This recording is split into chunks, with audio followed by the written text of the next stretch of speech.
Welcome back, Marylanders. This channel is all about helping Maryland families make smart real estate decisions. And as you can see, I've got a new studio set up, and that is because I recently moved myself. And I'm not gonna lie, it's a little stressful, it's a little chaotic, but I've got 11 tips I'm gonna share with you today to help your next move go as smooth as butter.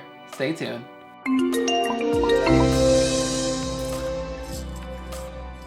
So number one, before you even start packing, I want you to go through your house and just try to eliminate as much stuff as you can.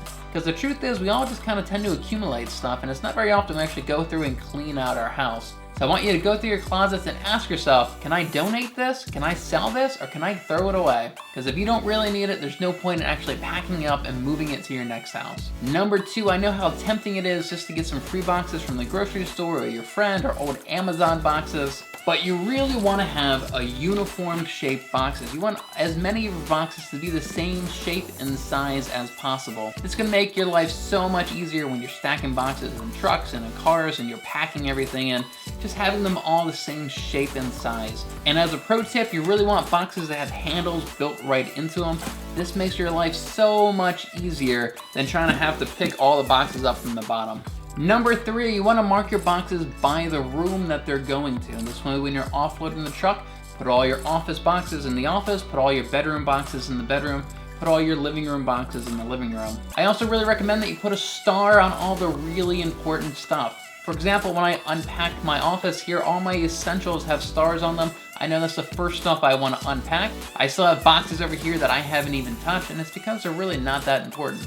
So having a star on the most important stuff really helps you kind of identify what to unpack first. Number four is pack a suitcase with all of your essentials. You've got to move that suitcase anyway, you might as well use that cavity space inside. So for me, I put my pillow, I put a change of clothes, I put my toothbrush and shampoo and all that essential stuff in my suitcase. This way, if something goes wrong and it takes far longer than I think to unpack the moving truck, all I need to find is that one suitcase, and I know all my essentials will at least be covered. The last thing that you want to be doing after offloading a truck is digging through 50 boxes to try to find your pillow or your toothbrush.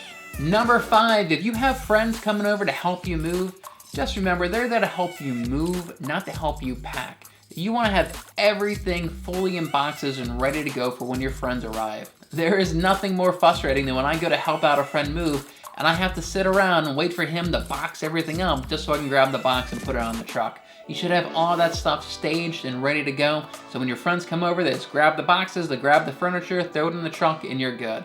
Don't be that person that's still packing boxes when all your friends are coming over to help you move. Number six, I know it's tempting, but don't use big boxes for everything. So at Lowe's, you can get small, medium, or big boxes. And you may be thinking, well, look, if I use nothing but bigger boxes or medium boxes, I won't have as many boxes.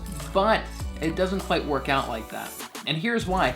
Stuff gets very heavy very quick, and you very quickly can reach the maximum load of a box. Just remember, this is only being held together by one seam of tape. So if I have this box absolutely filled to the brim with stuff, it may be 40, 50 pounds. These small boxes is what you really want, and this is going to be the majority of your boxes. And even when you fill up the small boxes, they're still going to have quite a bit of weight to them. It may be 20, 25 pounds per box. In reality, the bigger boxes should only really be used for lighter things like clothes, blankets, pillows. So when you're buying boxes, the majority of them should be the small ones, not the big ones. Number seven, if you have a storage bin like this, use it. It makes no sense to empty everything out into a box and then fill it back up. This is also true for things like suitcases and laundry hampers. You might as well fill them up. Number eight, when you're packing a moving truck, start with all your furniture first.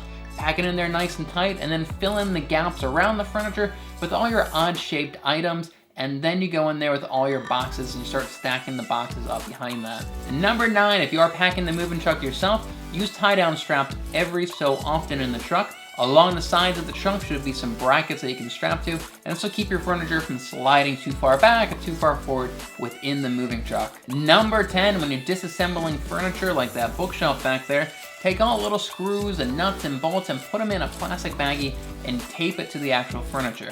Now it's important that you tape it to a part of the furniture that's not going to get roughed up, or the bag's not going to get ripped off.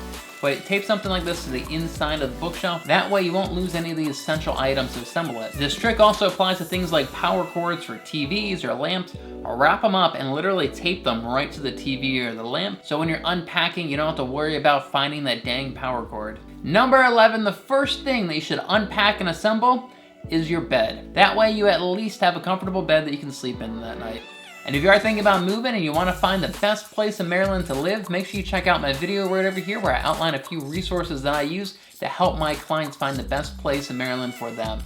And if you're planning on buying or selling a home here in Maryland, I'd love to have a conversation with you. You can find all my contact information over at the LawsonGroupMD.com. I'll see you guys over there in that video.